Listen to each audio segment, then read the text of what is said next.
Assalamualaikum warahmatullahi wabarakatuh.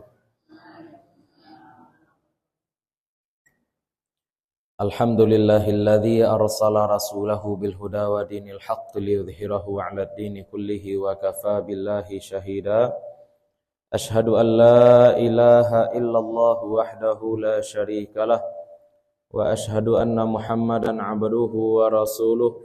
Allahumma salli wa sallim wa barik ala hadzal nabiyil karim Sayyidina Muhammadin wa ala alihi wa sahbihi wa man tabi'ahum bi ihsanin ila yaumiddin.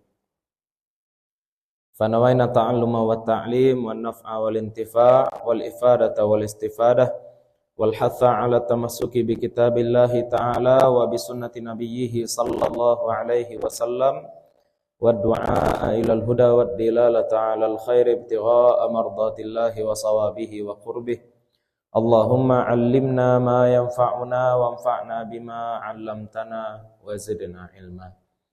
Bapak-bapak, ibu-ibu, para guru, para cerdik pandai, para jamaah yang dimuliakan Allah, puji syukur kehadirat Allah Subhanahu wa taala. Salawat dan salam mudah-mudahan selalu tercurah untuk Nabi Muhammad sallallahu alaihi wasallam. Mudah-mudahan dilimpahkan pula untuk keluarga dan para sahabat beliau, serta kepada siapapun yang telah menyampaikan ajaran beliau kepada kita.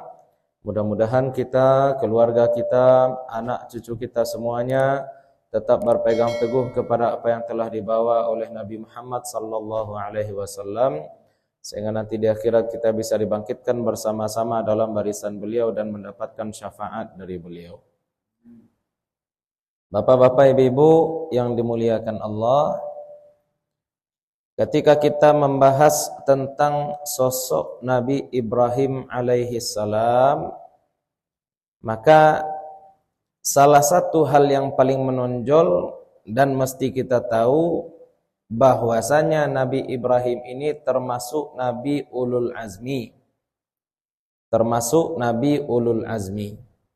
Walaupun nanti kisah yang paling banyak disebutkan di dalam Al-Quran adalah kisah-kisah Bani Israel, tapi bukan berarti kehidupan Nabi Ibrahim itu juga simpel saja.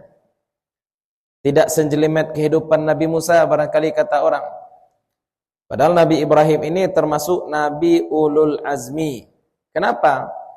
Karena beliau pun mendapatkan banyak cobaan. Beliau pun mendapatkan banyak sekali tantangan. Abul Anbiya. Nabi Ibrahim ini beliau nanti bapak-bapak ibu-ibu kan punya dua anak. Ada Nabi Ismail, ada juga Nabi Ishak. Dua orang anak. Nabi Ismail dititipkan di Makkah, kemudian berbaur dengan orang-orang Arab menjadi muta'arribah. Dari keturunan beliau lahirlah kemudian Nabi Muhammad sallallahu alaihi wasallam. Sedangkan dari Nabi Ishak nanti lahir pula keturunannya, ada Nabi Yakub. Nabi Yakub punya anak 12, salah satunya adalah Nabi Yusuf. Nah, anak-anak Nabi Yakub inilah yang kemudian kita kenal dengan Bani Israel. Bani Israel, anak keturunan Nabi Yakub. Jadi bagaimana sosok Nabi Ibrahim alaihissalam ini? Nah, kita sebutkan apa? Menguak nilai-nilai tauhid dan juga nilai-nilai tasawuf dari kisah Nabi Ibrahim alaihissalam. Bapak Ibu yang dimuliakan Allah, kalau kita tengok perjalanan hidup Nabi Ibrahim muda, Nabi Ibrahim muda ini orangnya usil, tapi usil-usil pintar. Orangnya suka sarkas, tapi kata orang sarkasme itu menunjukkan intelektual. Ketika kecil Nabi Ibrahim alaihissalam, kebetulan kalau di ahli kitab bapaknya disebut Tarikh, kalau di dalam Al-Quran bapak beliau disebut dengan Azar. Bapaknya, bapak Nabi Ibrahim alaihissalam ini menyembah berhala. Apakah Nabi Ibrahim diam saja ketika bapaknya menyembah berhala? Tidak. Nabi Ibrahim tetap ajak bapaknya, jangan sembah berhala, sembahlah yang menciptakan kita, sembahlah yang menciptakan alam semesta ini. Karena tidak mungkin bapak-bapak ibu-ibu seseorang menyembah sesuatu kecuali dia yakin sesuatu itu mampu memberikan manfaat dan mampu memberikan mudarat. Kenapa ada orang yang menyembah berhala? Karena dalam keyakinannya berhala ini dapat memberikan manfaat dan juga dapat memberikan mudarat. Keyakinan dia.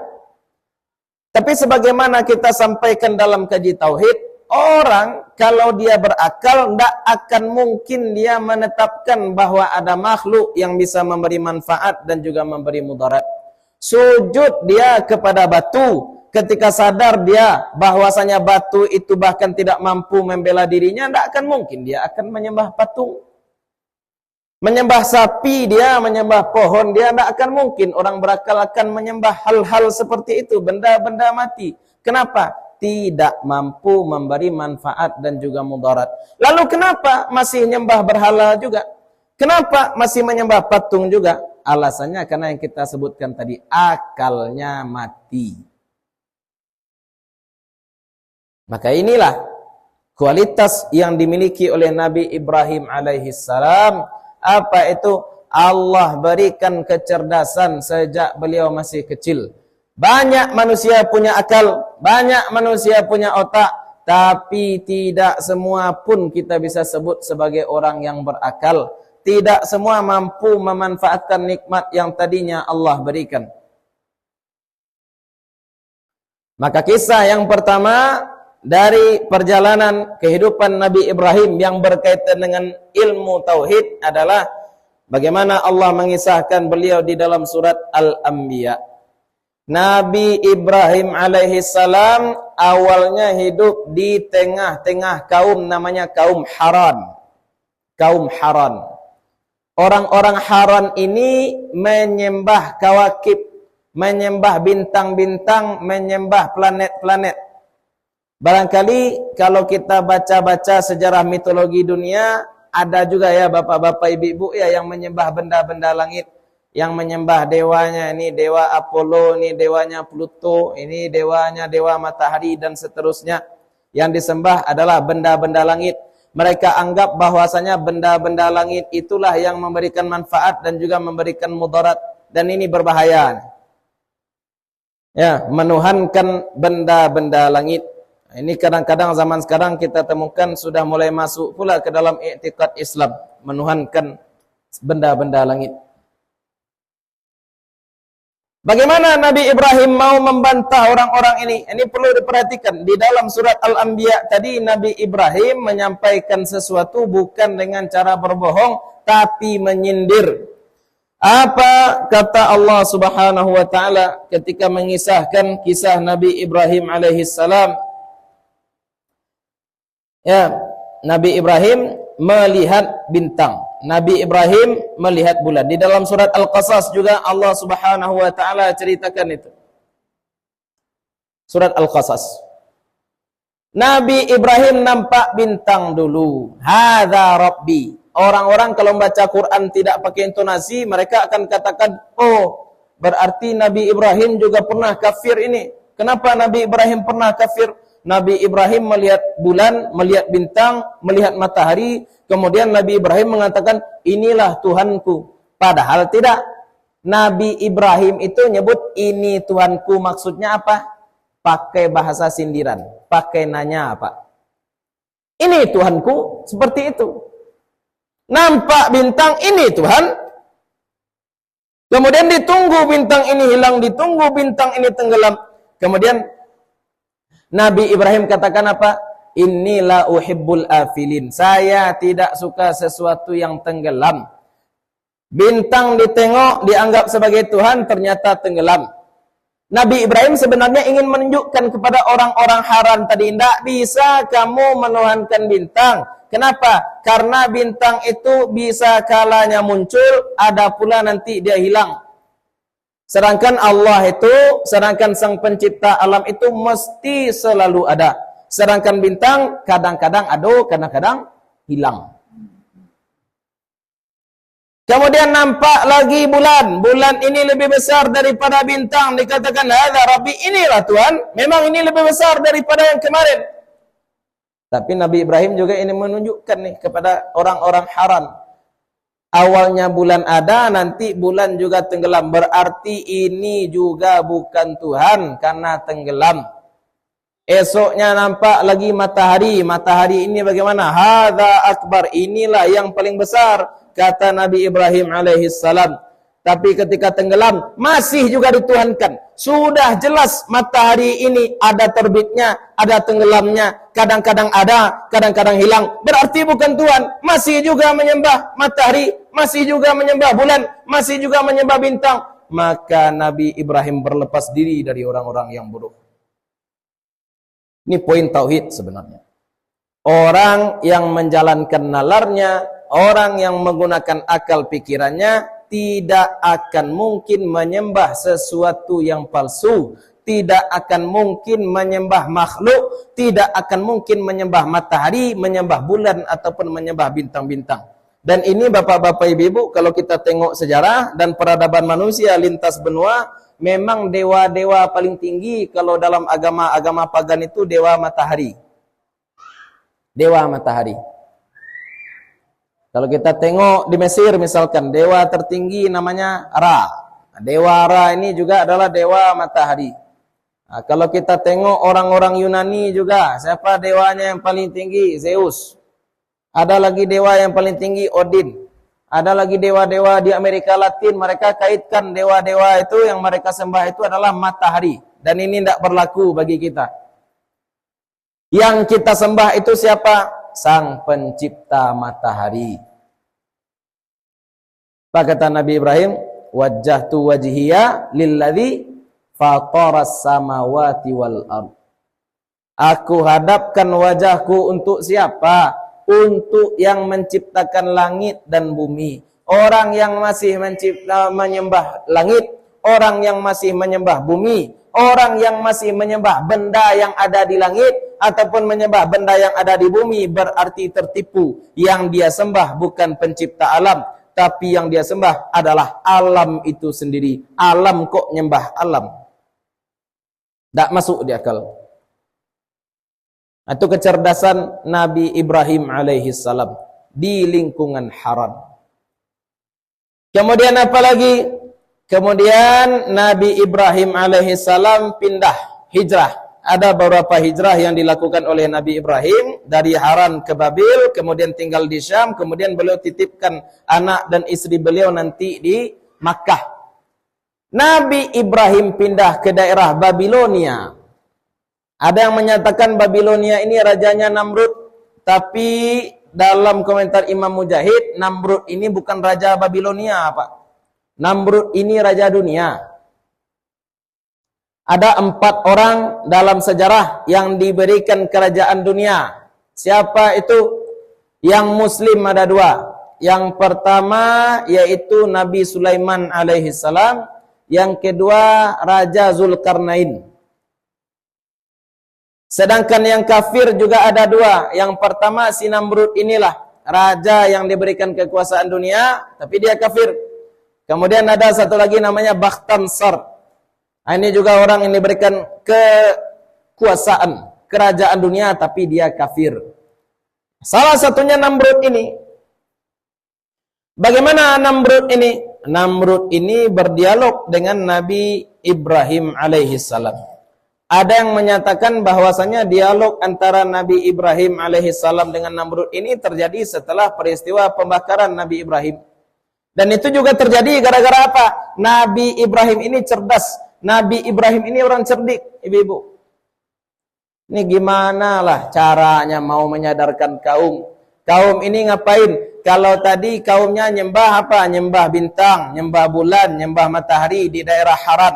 Sekarang di Babilonia nyembah apa? Nyembah patung berhala. Nah, ini gawat ini, nyembah berhala. Padahal berhala ini tidak mampu memberikan manfaat, tidak mampu memberikan mudarat. Kok disembah? Kenapa menyembah berhala? Karena memang orang-orang kafir ini bodoh. Sehingga mereka anggap bahwasanya apa yang mereka dapatkan, panen yang mereka dapatkan, hasil buruan yang mereka dapatkan, itu mereka dapat karena pengaruh dari patung-patung berhala tadi. Padahal bukan. Nah, Nabi Ibrahim ingin menyadarkan kaumnya ini bahwasanya patung berhala ini tidak bisa memberi manfaat, tidak bisa memberi mudarat. Kalau kaumnya paham, maka kaumnya tidak akan lagi menyembah ini patung-patung berhala. Pas di hari raya, kaum Nabi Ibrahim ini berangkat berburu, kosong kotanya. Nabi Ibrahim mengatakan apa? Inni sakim, saya sakit, jadi tidak ikut pergi berburu. Ketika kota sudah kosong, masuk Nabi Ibrahim ke kuil, nampak patung-patung berhala tadi. Apa yang dilakukan oleh Nabi Ibrahim? Nabi Ibrahim pun hancurkan patung-patung tadi. Nabi Ibrahim hancurkan patung-patung berhala tadi. Kemudian Nabi Ibrahim letakkan kapak yang dia pakai untuk menghancurkan patung-patung tadi di berhala yang paling besar. Kalau Ibnu Katsir menyatakan bahwa kapak itu ditaruh di tangan berhala yang paling besar. Tujuannya apa? Nabi Ibrahim ingin bikin skenario seolah-olah patung berhala paling besar ini cemburu kepada patung-patung berhala yang kecil. Kalau mau sembah, sembah saja saya yang paling besar, ini yang kecil-kecil disembah juga. Makanya Nabi Ibrahim taruh itu kapak di mana? Di patung berhala yang paling besar. Pulang orang-orang kota, lihat patungnya sudah rusak, patungnya sudah hancur, tinggal satu yang tersisa. Dikata, siapa ini yang melakukan tindakan kriminal, tindakan buruk terhadap dewa-dewa kami, terhadap berhala-berhala kami? Maka dikatakan ada fata, ada pemuda. Ini Nabi Ibrahim masih muda. Nabi Ibrahim masih muda. Jadi bapak-bapak ibu-ibu kalau punya anak, anaknya lese, apa bahasa sininya? Lese. Bandel. Apa tuh bandel? Bandel juga sih. Ya, bandel itu tanda cerdas juga tuh Pak. Bandel itu tanda cerdas. Nabi Ibrahim itu bandelnya bandel cerdas. Ini bukan bandel ya, bukan bandel psikopat ya. Kalau dia nampak anak ayam dipijak-pijaknya itu bandel psikopat. Ya, ini bandelnya bandel cerdas. Nampak berhala, dipotong berhala tadi, ya nak dihancurkan berhala tadi, dipanggil Nabi Ibrahim alaihi salam, "A anta fa'alta hadza bi alihatina ya Ibrahim?" Kamukah yang melakukan ini terhadap Tuhan-Tuhan kami wahai Ibrahim? Ya tak? Apa jawab Nabi Ibrahim? Bal fa'alahu kabiruhum hadza. Yang melakukannya adalah yang besar ini. Nah, di sini ada hadis Nabi sallallahu alaihi wasallam bahwa Nabi Ibrahim itu tidak berbohong kecuali 3 kali. Nabi Ibrahim tidak berbohong kecuali 3 kali. Yang pertama adalah ketika orang-orang Babil ini ingin berburu, Nabi Ibrahim tidak ikut berburu dengan alasan apa? Inni sakim, saya sakit. Yang kedua, ketika Nabi Ibrahim ditanya apakah beliau yang menghancurkan patung-patung berhala, apa kata beliau? Bal fa'alahu kabiruhum hadza. Yang melakukannya adalah yang besar ini. Yang ketiga, selepas dari Babil, beliau membawa istri beliau ada, dan juga ada Nabi Lut. Nabi Lut nanti singgah di negeri Sodom.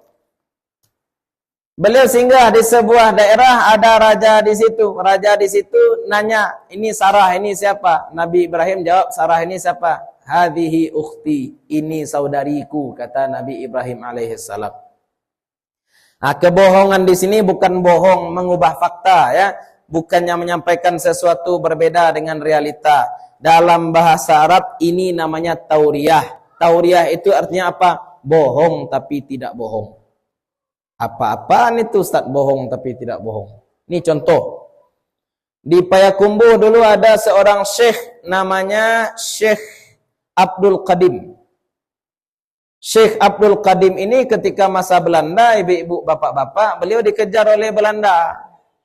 Pas datang prajurit Belanda ke surau beliau, nampaklah kusir bendi beliau, nampak kusirnya, supirnya kalau sekarang itu ya.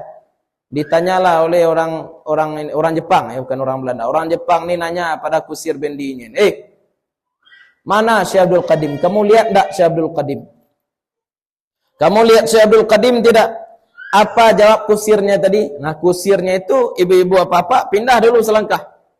Pindah selangkah. Pas pindah selangkah, apa kata kusirnya? Pak, sejak saya berdiri di sini saya tidak lihat Syekh Abdul Qadim.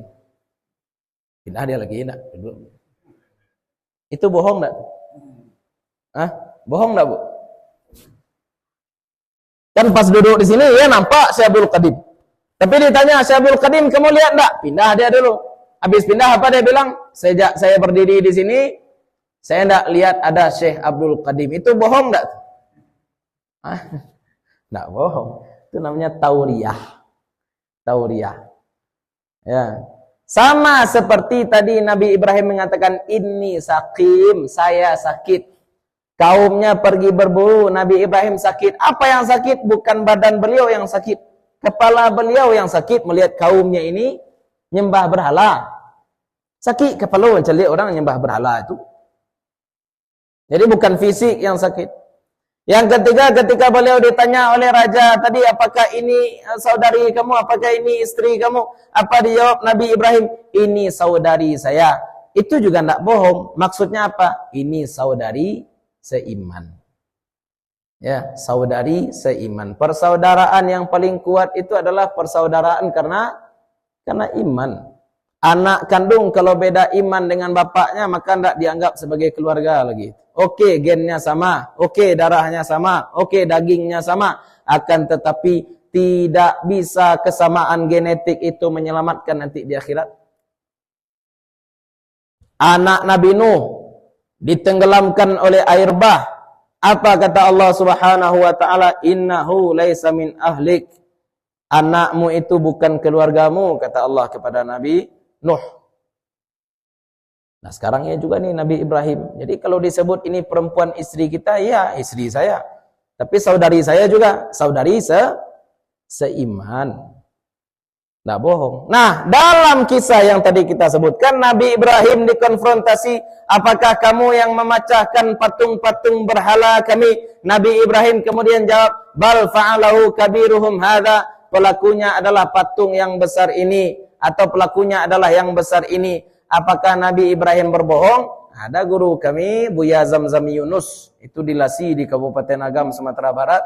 Ketika membahas ayat ini, apa kata beliau? Nabi Ibrahim tidak bohong.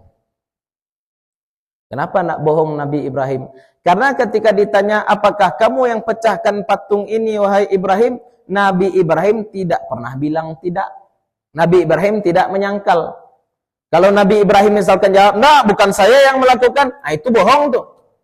Tapi nyatanya Nabi Ibrahim bilangnya apa? Bal fa'alahu kabiruhum hadza. Pelakunya yang besar ini, Pak. Itu bahasa kitanya. Kamu yang pecahkan patung Ibrahim. Kata Nabi Ibrahim apa? Yang besar ini, Pak. Pelakunya. Nah, kata Buya Zamzami apa? Nabi Ibrahim ngomongnya seperti ini. Telunjuknya nunjuk kepada patung yang besar, sedangkan jempolnya nunjuk ke Ibrahim, yang mecahkan patung siapa? Kamu. Apa kata Nabi Ibrahim? Yang besar ini nih, Pak. Nunjuknya kemana tuh, Bu? Ke patung atau ke diri sendiri itu? Hah? Ini namanya tauriyah. Bohong tapi bukan bohong. Sama lah dengan bapak-bapak misalkan.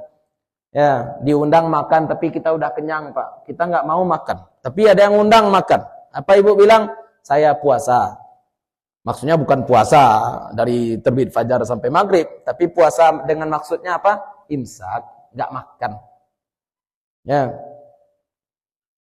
kan ada tauriyah seperti itu, bukan bohong. Enggak, kalau bohong enggak boleh. Nah itu juga yang terjadi pada Nabi Ibrahim alaihissalam, tauriyah.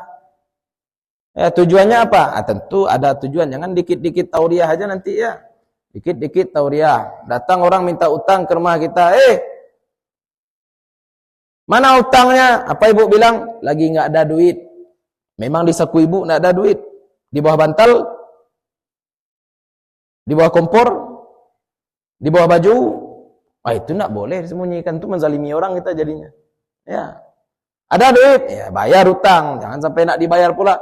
Kata Ustadz kemarin boleh bohong. Nggak boleh bohong ya. Nggak boleh bohong. Ini jangan pakai pula kaji kita membolehkan bohong. Enggak, bukan bohong. Tauriyah. Untuk apa? Daf'il mazalim. Untuk menghindari kezaliman yang besar. Nabi Ibrahim menghindari kezaliman raja. Maka beliau katakan bahwa Siti Sarah adalah saudarinya. Nabi Ibrahim menghindari kekufuran kaumnya, maka Nabi Ibrahim katakan bahwa yang memecahkan patung-patung tadi adalah yang besar. Yang besar kemuliaannya adalah Nabi Ibrahim, walaupun yang besar ukurannya adalah patung. Itu contoh-contoh ya, bukan berarti boleh. Sebenarnya yang dilakukan Nabi Ibrahim itu apa? Nabi Ibrahim ingin menegaskan bahwasanya patung-patung itu tidak mampu memberi manfaat ataupun mudarat.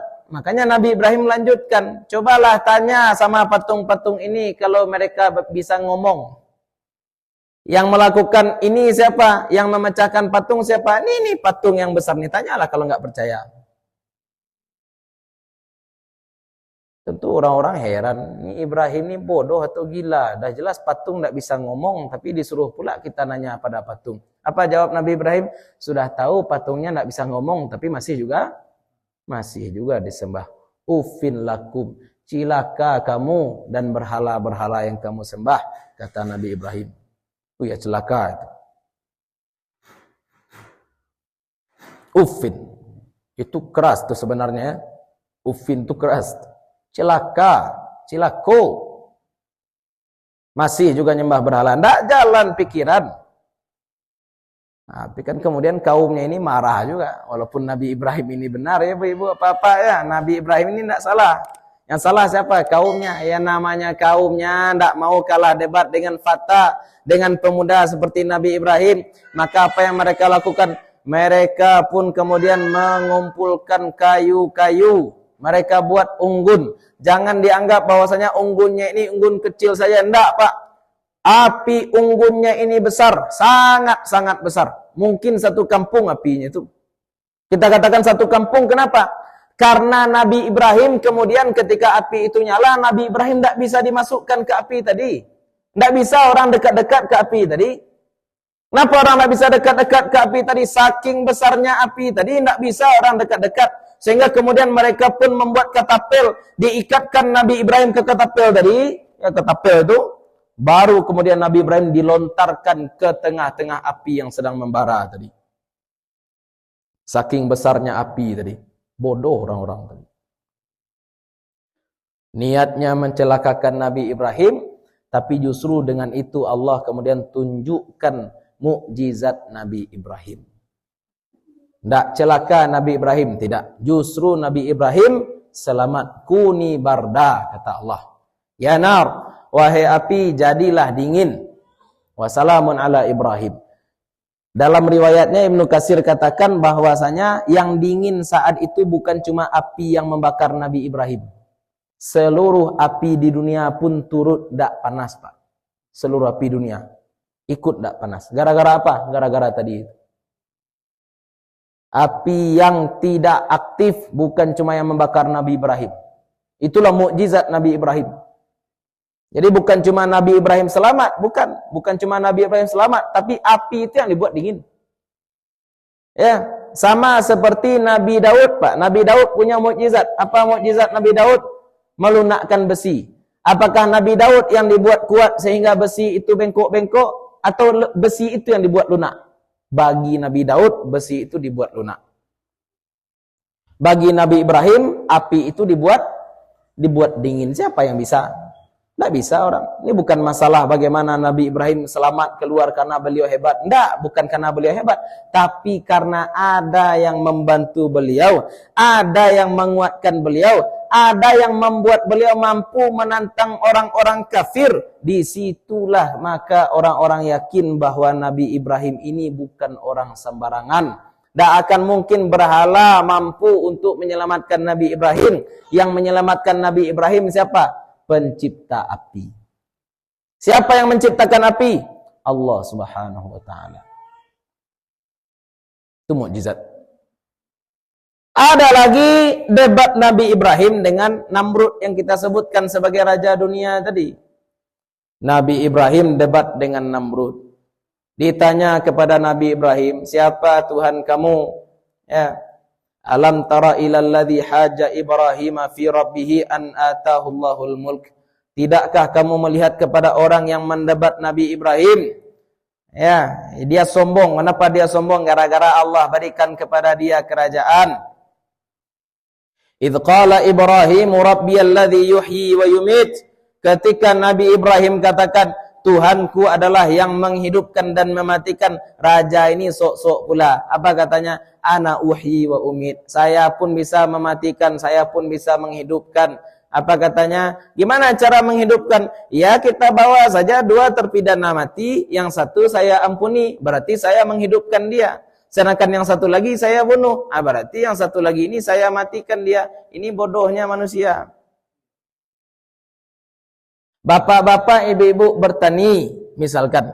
Bapak bawa bijinya, biji kopi, biji padi, biji jagung, kita taruh di tanah. Kemudian biji tadi berubah menjadi tanaman. Yang membuat biji berubah menjadi tanaman itu bapak ibu atau siapa? Bukan kita, Pak. Kita cuma menaruh biji itu di tempat menyemai. Kita cuma meletakkan biji itu di dalam tanah. Biji itu kemudian berubah menjadi tanaman. Apakah kita yang mengubah? Bukan. Pergi bapak-bapak, ibu-ibu ke dokter, tangan kita luka, tangan kita sobek. Oleh dokter diapakan tangan yang sobek tadi? Dijahit. Seminggu kemudian daging yang menganga tadi, kulit yang menganga tadi yang sudah dijahit menyatu kembali. Disuruh oleh dokter kita buka benang jahitnya. Kulit yang tadi menganga sekarang sudah menyatu. Yang membuat kulit tadi menyatu siapa? Apakah dokter? Bukan. Dokter itu cuma menjahit, Pak. Dokter itu cuma menjahit. Terus siapa yang bikin kulit tadi menyatu? Allah. Kan itu sebenarnya yang mau disampaikan oleh Nabi Ibrahim. Menghidupkan dan mematikan. Kita katakan di tubuh kita ini senantiasa ada peristiwa hidup dan mati. Kalau ibu-ibu garuk leher, di kuku kita warnanya apa, Bu? Garuk leher, apa warnanya di kuku? Hitam. Yang hitam di kuku itu apa namanya? Daki. Daki itu apa tuh, Pak? Bahasa Jawanya, Pak? Iya, itu. Ya, iku daki. Ya. Itu kan sel kulit mati. Itu sel kulit mati. Tapi kemudian bapak ibu makan ayam, makan ikan, makan nasi. Itu kan sel-sel mati itu.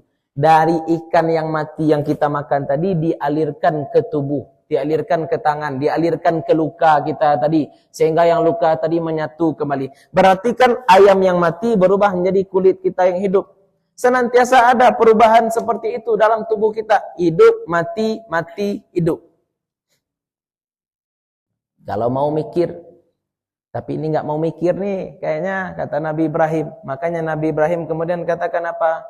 Qala fa innallaha ya'ti bisyamsi minal masyriqi fa'ti biha minal maghribi fabuhital ladzi kafar. Namrud, Allah membuat matahari itu terbit dari timur. Kalau kamu hebat, coba kamu buat matahari itu terbit di barat. Fabuhital ladzi kafar. Terdiam orang kafir tadi, terdiam Namrud tadi. Gimana ngaku Tuhan tapi nggak bisa dia memutar matahari? Kalau ngaku Tuhan berarti kan dia yang mengontrol matahari. Tapi kalau dia tidak mampu membuat matahari itu terbit di barat, ya sudah berarti kamu bukan Tuhan. Simpel saja, seperti itu aja logika Nabi Ibrahim. Ini dialognya, debatnya bukan di tengah orang ramai ini kalau yang debat ini. Ya, karena ini dengan raja dunia, bukan sekedar menguasai Babilonia, bukan hanya menguasai daerah Haran. Namrud ini raja, memang raja dunia ketika itu. Nah, tapi itu masalahnya apa? Orang kalau sudah lama berkuasa dan kalau kekuasaannya itu hebat, kadang-kadang ngaku Tuhan. Fir'aun juga ngaku Tuhan. Ya, terlalu berkuasa, terlalu bertahta, merasa Tuhan. Oh, enggak bisa. Karena nyatanya apa? Setiap manusia itu atas nama manusia pasti terpaksa. Suami di rumah berkuasa, bisa dipaksa. Siapa yang bisa maksa suami? Bosnya. Bos di kantor, kepala kantor berkuasa. Ya. Apakah ada yang bisa memaksa bos? Ada. Siapa yang bisa memaksa bos? Gubernur mungkin. Gubernur hebat. Ya, hebat. Berkuasa. Betul. Ada yang bisa maksa gubernur? Ada. Siapa yang bisa maksa gubernur? Presiden. Hebat presiden? Hebat. Ada yang bisa maksa presiden? Ada juga. Siapa yang bisa maksa presiden? tukang potong rambut. Duduk dulu Pak, duduk Presiden. Nundukkan kepala Pak, nunduk kepala Presiden. Miring kanan Pak, miring kanan kepala Presiden. Berarti Presiden bisa diatur juga itu. Ya. Tidak ada manusia yang tidak terpaksa, tidak ada manusia yang asli merdeka, itu tidak ada. Pasti ada yang mampu memaksa kita, siapapun kita. Kalau mim-mim orang-orang mahasiswa kan seperti itu. Enak.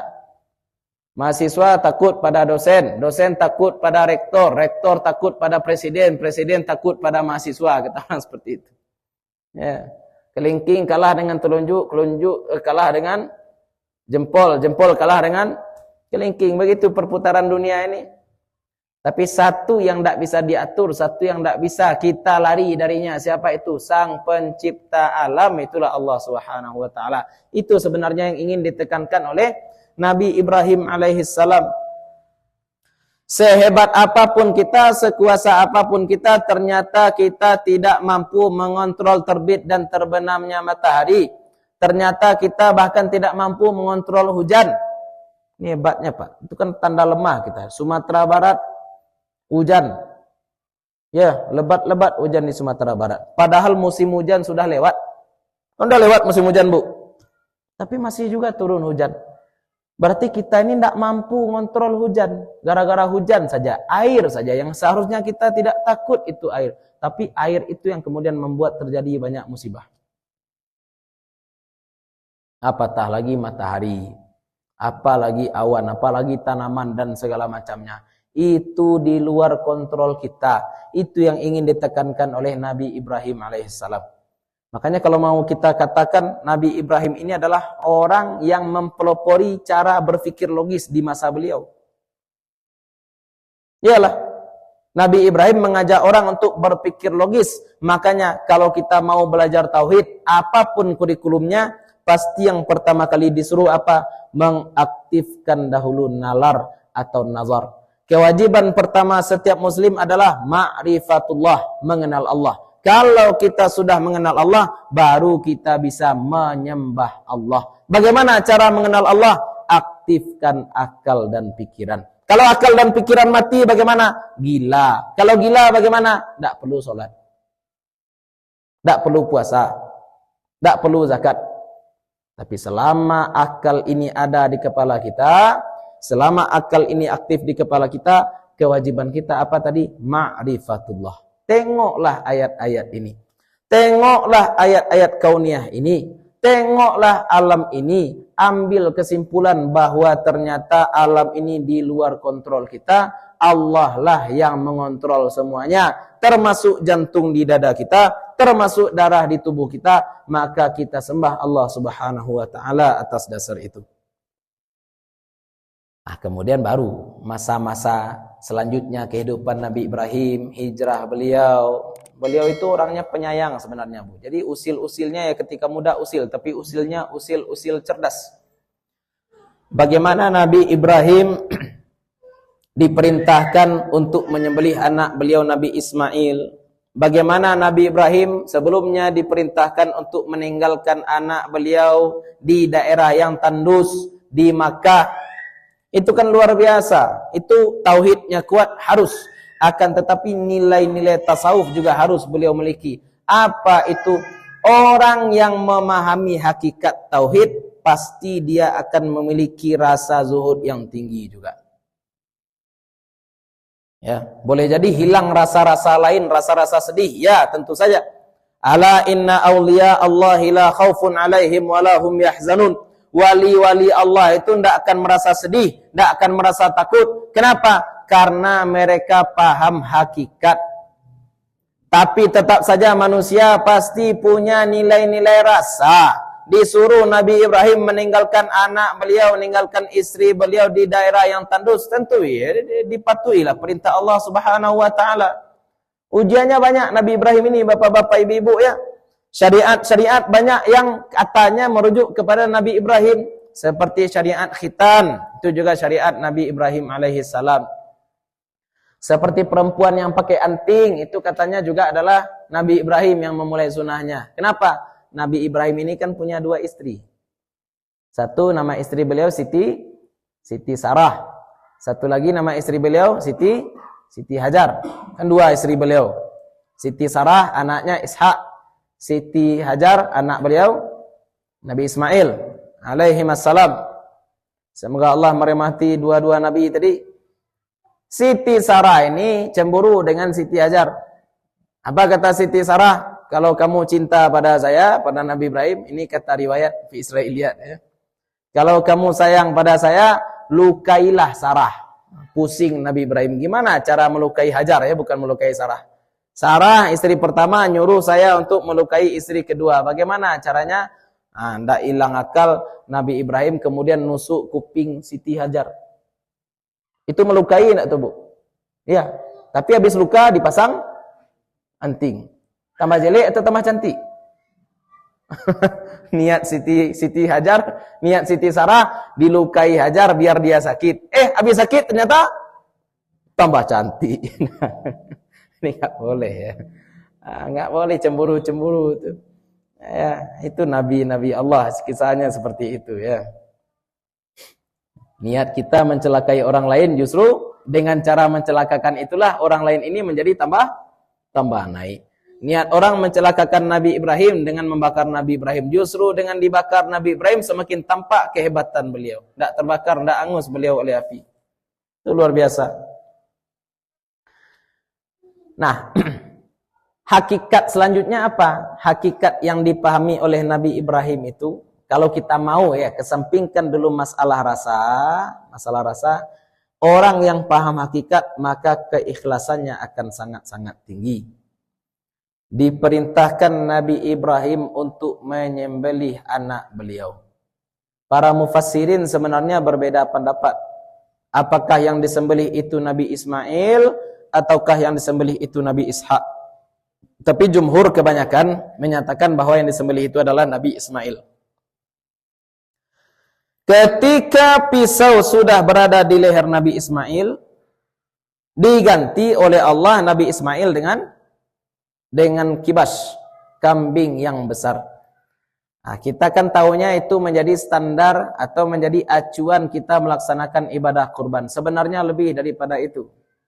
Anak yang sudah lama ditunggu-tunggu, ketika anak sudah lahir, ketika anak sudah tampak cerdasnya, justru diperintahkan oleh Allah untuk menyembelih anak tadi. Makanya para ulama kita katakan apa? Anak, istri, harta, boleh jadi semua itu memalingkan kita dari Allah. Ketika Nabi Ibrahim alaihissalam diperintahkan untuk menyembelih Ismail, maka tengoklah pada diri kita. Siapa Ismail kita? Siapa yang kira-kira akan menghalangi kita dari Allah? Usaha terbaik, usaha apa? Usaha terbaik adalah usaha yang membuat kita dekat dengan Allah. Istri terbaik siapa? Istri terbaik adalah istri yang membuat kita dekat dengan Allah. Kawan terbaik siapa? Nabi SAW katakan, kawan terbaik adalah orang yang setiap kamu pandang dia, maka membuat kamu ingat pada Allah. Ini hati-hati ibu-ibu ya. Kita kalau bisa menjadi orang yang kalau nampak kita oleh saudara kita, kawan kita selalu ingat Allah. Kita juga cari kawan yang seperti itu. Setiap kita berjumpa dengan dia, kita ingat dengan Allah. Tapi ingat dalam rangka kebaikan ya Bu ya. Jangan nanti setiap kawan kita berjumpa dengan kita, apa katanya? Astagfirullah. Yang itu aja terus. Ini berarti gimana nih? Ini orang jahat nih enggak? Setiap kawan kita jumpa dengan kita, apa dia bilang? La ilaha illallah. Nah, itu ingat dengan cara buruk. Ya, berarti ada yang hal-hal yang aneh yang kita lakukan. Nah, kalau bisa mereka ingat hal-hal kebaikan. Memuji Allah mereka melihat kita. Berjumpa dengan kita membuat mereka semakin takut dengan Allah. Berjumpa dengan kita meningkatkan rasa syukur mereka dengan Allah. Nah, itu kawan-kawan terbaik. Termasuk yang tadi. Cari apa kira-kira objek, apa kira-kira dunia yang akan membuat kita jauh dari ukhra. Dunia ini kan, dunia ini artinya rendah. Dunia. Kalau tinggi itu apa? Mulia. Ketinggian itu apa? Ketinggian itu bertentangan dengan yang rendah-rendah. Semua yang di dunia ini rendah. Dan hati-hati. Kalau tidak pandai-pandai kita kelola aspek rohani kita. Ruh yang ada di jasad kita ini. Ruh ini bagaimana? Ruh ini inginnya naik terus Pak. Bu. Ruh kita ini inginnya naik terus. Sedangkan fisik kita ini fisik ini inginnya rendah terus. Makanya fisik kalau mati ditaruhnya di mana, Bu? Dalam kubur. Kenapa ditaruh dalam kubur? Kembali ke bawah, kembali ke tanah. Tapi ruh kita bagaimana? Tak. Ruh itu ingin irtiqa, ingin bangkit, ingin naik. Ruh ini sebenarnya membawa kebaikan, tabiat ruh, karena sudah diambil sumpah oleh Allah Subhanahu wa taala. Alastu bi rabbikum. Sudah diambil baiat oleh Allah Subhanahu wa taala. Bukankah aku Tuhanmu, kata Allah kepada ruh-ruh kita? Qalu bala syahidna. Ruh kita mengakui itu. Tapi masalahnya apa? Nah ini, jasad ini, fisik ini akan membuat kita rendah, akan membuat kita hina. Pertanyaannya kemudian, kita akan memperturutkan syahwat kita atau memperturutkan akal ilmu kita. Ilmu itu akan membuat kita naik, meningkat, tapi syahwat tidak. Manusia, kalau bapak-bapak ibu-ibu tengok ya, kita sekarang menyembelih hewan dulu ya, merujuk kepada syariat Nabi Ibrahim. Kenapa? Hikmahnya adalah kita bunuh sifat-sifat ternak di tubuh kita. Ternak itu bagaimana? Hanya memperturutkan syahwat saja hidupnya, tamak, makan aja terus, kawin aja terus, buang air aja terus, tidur aja terus, malas. Dan manusia juga banyak sekarang yang punya mental-mental seperti ternak ini. Kalau anak-anak sekarang istilahnya no lab, tidak ada kehidupannya, main HP, makan, tidur, main HP, makan, tidur, ke WC, mandi pun lupa, bantu orang tua tidak mau. Sembelih itu sifat-sifat kehewanan tadi. Kenapa kita sembelih sifat-sifat hewan tadi? Karena dari takwimnya saja, dari bentuk ciptaannya saja, manusia sudah berbeda dari hewan. Kalau kita mau ukur Pak ya, yang mendorong manusia ini kan ada 4. Apa yang menjadi pendorong manusia? Ada ilmu, ada kalbu, ada syahwat perut, ada syahwat di bawah perut. Semakin kita memperturutkan ke bawah-bawah, maka semakin hina. Orang yang berjalan sesuai dengan tuntunan ilmunya, ini orang selamat. Orang yang memperturutkan keinginan seleranya, maka ini gawat. Orang yang berjalan memperturutkan perutnya, maka ini bahaya. Tapi kalau orang yang datang hidup, dia memperturutkan keinginan di bawah perutnya, maka dia akan celaka. Coba lihat hewan Pak. Hewan itu kan sama rata semua. Kepala, dada, perut, kemaluan, sama rata saja. Makanya hewan. Tapi kalau manusia dibuat kepala itu di mana? Di atas. Apa hikmahnya kenapa kepala manusia dibuat di atas? Agar manusia menjadikan ilmu itu sebagai panduan hidup. Bukan syahwatnya, bukan keinginan perutnya, apalagi keinginan bawah perutnya. Dan ini kan laki-laki dan perempuan seperti itu. Laki-laki cari dunia. Untuk apa laki-laki cari dunia? Agar bisa dapat perempuan. Ujung-ujungnya untuk perempuan. Perempuan nyari suami. Untuk apa nyari suami? Biar bisa dapat dunia. Itu aja Pak. Ya, ini bahaya kehidupan. Jangan tertipu dengan kehidupan dunia ini. Maka mencegah ketertipuan itu bagaimana caranya? Tadi. Simbolik. Singkirkan sifat-sifat ternak. Dalam peristiwa kurban, singkirkan pula sifat-sifat ternak yang ada di hati kita. Sifat-sifat sabaiyah, sifat-sifat hewan buas, kita hilangkan dengan ibadah puasa. Sifat-sifat hewan ternak, kita hilangkan dengan ibadah kurban yang kita lakukan. Dan kalau bisa, ini sebenarnya PR jangka panjang. Ibu-ibu, bapak-bapak yang belum pergi umrah ataupun belum pergi haji, besok-besok sebelum pergi umrah dan haji, jangan cuma baca buku fikih panduan ibadah, tapi baca juga sejarah Nabi Ibrahim. Baca juga sejarah Nabi Muhammad. Sehingga kalau kita pergi ke tanah suci itu, ibu-ibu, kita nak fokus jumrahnya kapan, kita nak fokus sa'inya gimana, kita nak cuma fokus tawafnya gimana, doanya gimana. Tapi kan kalau kita sudah selesai umrah, kita bisa keliling-keliling. Di mana kira-kira tanah yang dilalui dahulu oleh Nabi Ibrahim ketika Nabi Ibrahim mau menyembelih Nabi Ismail? Di mana kira-kira Nabi Ibrahim, Siti Hajar melempar jin itu? Setan yang ingin menggoda agar Nabi Ibrahim tidak jadi menyembelih Nabi Ismail. Di mana kira-kira kalau kita ke Madinah, Khandak itu parit yang dibuat oleh Nabi Muhammad SAW sebagai benteng pertahanan dari orang-orang kafir, itu juga kita cari, Pak. Beda rasanya. Kalau pemain bola saja bisa mencintai pemain bola, sehingga baju pemain bola membuat mereka nangis, sepatu pemain bola membuat mereka mau merogoh kocek dalam-dalam untuk membeli sepatu tadi, maka kita seharusnya dengan Nabi kita lebih daripada itu. Datang ke Makkah, kita juga rasakan bagaimana perjuangan Nabi dahulu di Makkah. Datang ke Madinah, kita juga rasakan bagaimana perjuangan Nabi dulu di Madinah. Ini apa namanya? Koneksi, ya. Rasa itu, rabitah kita dengan Nabi kita, terutama dengan Nabi Muhammad SAW. Kita memang cinta enggak dengan Nabi kita? Kita memang rindu enggak dengan Nabi SAW? Kalau memang rindu, mestinya ada rasa di sini. Mestinya ada rasa di sini. Dan itu kita hidupkan dengan apa? Sering-sering membaca sirah Nabi, terutama Nabi kita Nabi Muhammad SAW. Itulah barangkali kajian kita sore hari ini. Mudah-mudahan bermanfaat bagi ibu, bapak-bapak, terutama untuk kami pribadi yang menyampaikan.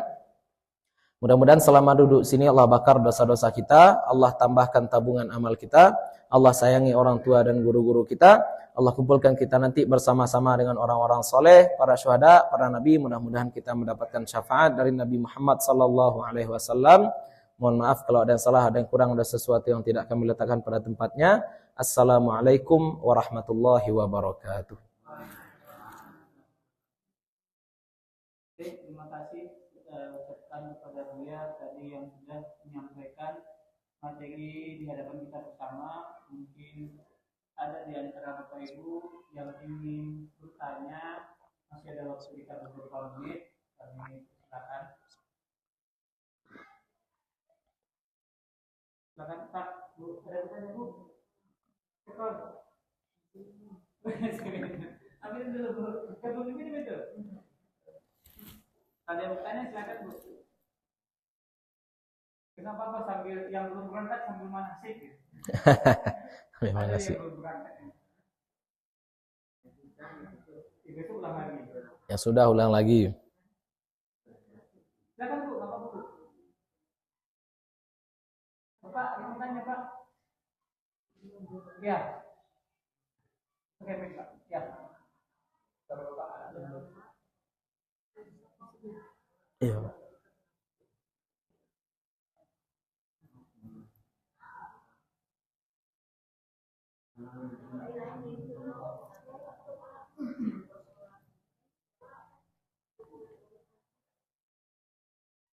Aku mau bertanya, dengan lain, kita kan ingat hari nama sholat lima waktu. Yang pertama yaitu misalnya sholat subuh, sholat isya, maghrib itu imamnya dahar. Ada yang mengatakan bahwa jadi makmum tidak perlu membaca Fatihah, hanya mendengarkan. Namun saya pikir Fatihah itu Betul. setiap rukun yang ditinggal, sholatnya batal. Betul. Jadi bagaimana untuk menyikapi ini? Assalamualaikum warahmatullahi wabarakatuh. Jadi itu pertanyaan dari beliau. Kita jadi makmum sholat subuh, sholat maghrib, sholat isya, imamnya jahar. Kira-kira makmum masih perlu baca Fatihah atau tidak? Allah Subhanahu wa taala berfirman, "Wa idza quri'al Qur'an fastami'u lahu wa ansitu." Apabila dibacakan Al-Qur'an maka diam dan dengarkanlah. Nah, sekarang jadi masalah adalah Nabi untuk masalah Fatihah dalam salat menjelaskan, la salata liman lam yaqra bi Fatihatil kitab. Tidak salat orang yang tidak membaca Fatihah kitab. Ayat Al-Qur'an tadi sifatnya umum, sedangkan hadis Nabi sifatnya khusus untuk salat. Orang baca Quran memang kita semestinya diam, memang, Orang baca Quran mestinya sebaiknya kita diam. Tapi kalau kita sholat, kita juga punya kewajiban untuk membaca Al-Fatihah. Maka mu'tamad mazhab Syafi'i menyatakan bahwa baik makmum itu mau dia sholat subuh, mau dia sholat zuhur, mau sholat asar, mau maghrib, mau isya, mau imamnya jahar, mau imamnya sir, Al-Fatihah tetap wajib dibaca. Asal jangan lebih dahulu daripada imam. Makanya sebagian imam itu setelah waladhdallin diam dulu dia sebentar. Kenapa imam diam dulu sebentar? Agar makmum bisa baca Al-Fatihah. Ya, itu caranya. Makanya makmum tetap wajib baca Fatihah. Ini mohon maaf ya, ini memang masalah khilaf.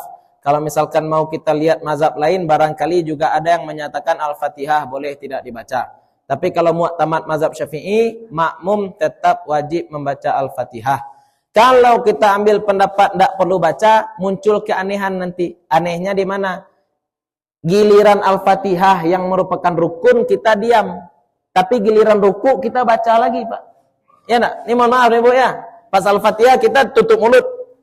Tapi pas ruku kita baca. Yang sunnah kita baca, yang wajib tidak.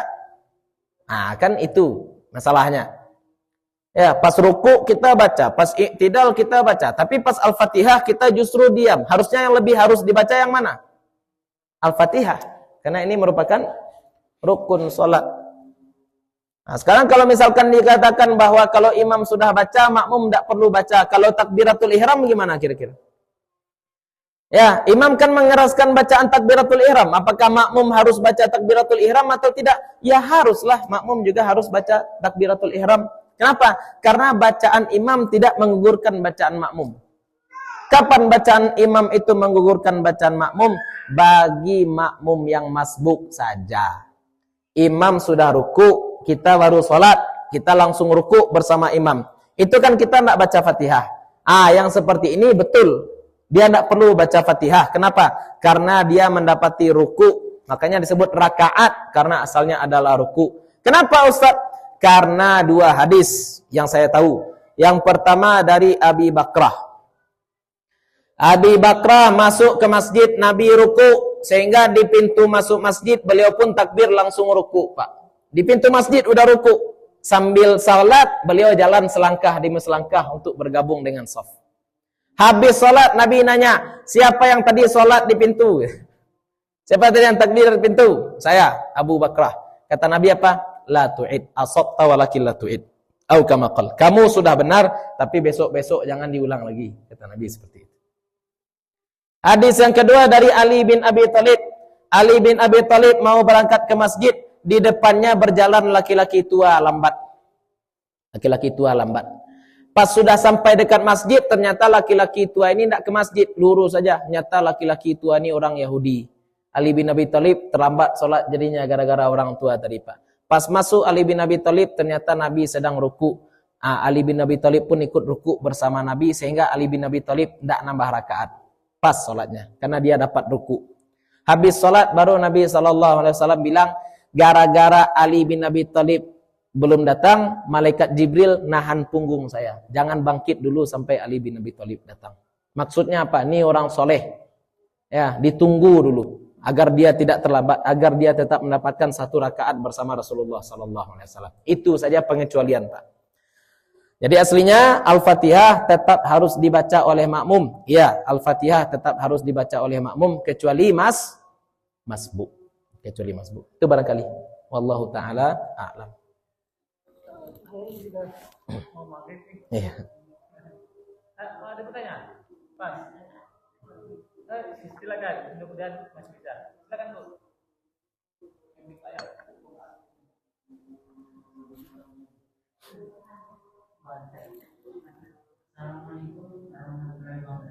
Waalaikumsalam warahmatullahi wabarakatuh.